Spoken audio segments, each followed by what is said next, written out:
Welcome back. The group Hearts for the Homeless has a lot to celebrate these days, with big improvements helping serve even more clients in our area. We're joined now by Nick Calandra. He is the Chief Operations Officer for Hearts for the Homeless.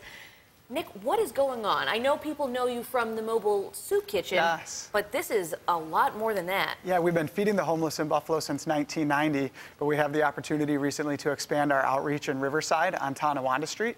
So we purchased a building adjacent to our longstanding ministry center, and we're putting in a full-fledged food pantry that's going to have a lot of fresh options. It's going to be in conjunction with the Food Bank of Western New York.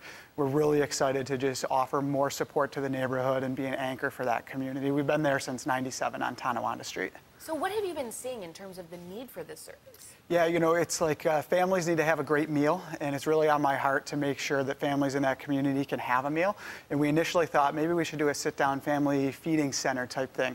We thought, you know what, it should be in their own home. So let's have them come in, grab food, fresh groceries, fresh produce, fruits, vegetables, and then also teach about cooking, how can you do meal prep, and then get this food back into their home where their regular environment is with their children and their family. And we're going to have a cafe there to really bridge the gap between people just coming in to the community and then just feeling very comfortable, right? It's all about relationships. So come in, get a cup of coffee, get assistance if you need it, hang out, spend some time with us. Truly be a community center. Exactly. You know, it's going to be much more than just a food pantry, and it's going to be something that this community really hasn't seen. It's going to have that farm-style decor to it. It's going to just really be a unique atmosphere where you can come in and just go through and pick what you would want to cook with, because we don't want to do the more traditional or old style of just handing out items. We want people to cook with what they're familiar with, and we'll have some selection and try and choose what they can take home and excite their family about eating, so then it's, you know, better for their family. And this is going to be a whole campus adding to the thrift store that you already have going. How does that work together? Yeah, so the thrift store is a great way that we help fund this opportunity, right, and this expansion. So the thrift store, all the revenue generated goes right back into our mobile soup kitchen and now our new food pantry. And that's the same thing with our clothing donation bins. So people in the community see us with those red clothing donation bins, and they can donate their clothing, shoes, blankets into those. And when we process all of that, the proceeds benefit Hearts for the Homeless through the mobile soup kitchen, and now it's going to fund this food pantry. So let's talk about that mobile soup kitchen quickly. Serves a lot of people, and it has since 1990. Yep, we go out 5 nights a week, 52 weeks a year. We really don't miss a night unless there's travel bans and we can't get downtown. That's the only time that we're not going out.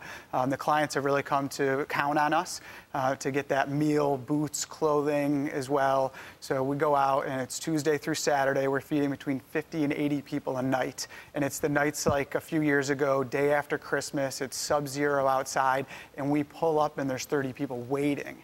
So and we feed all year round, and that just shows kind of that impact on really the community has a need, so we're out there serving that. And we go to the downtown library. The clients really have built a relationship with our volunteers and our teams, and we try and be that first line of defense. So if someone, you know, needs additional services, we can connect them so then they can get additional assistance. And of course, that takes a lot of community support. You're always looking for donations. Yes.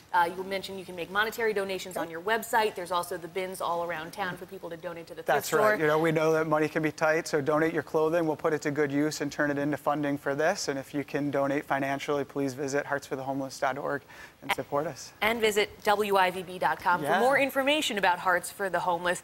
And also make sure you stick with us here on News 4. We have a lot more still ahead, including your top local headlines, need-to-know national news, and your full forewarned forecast.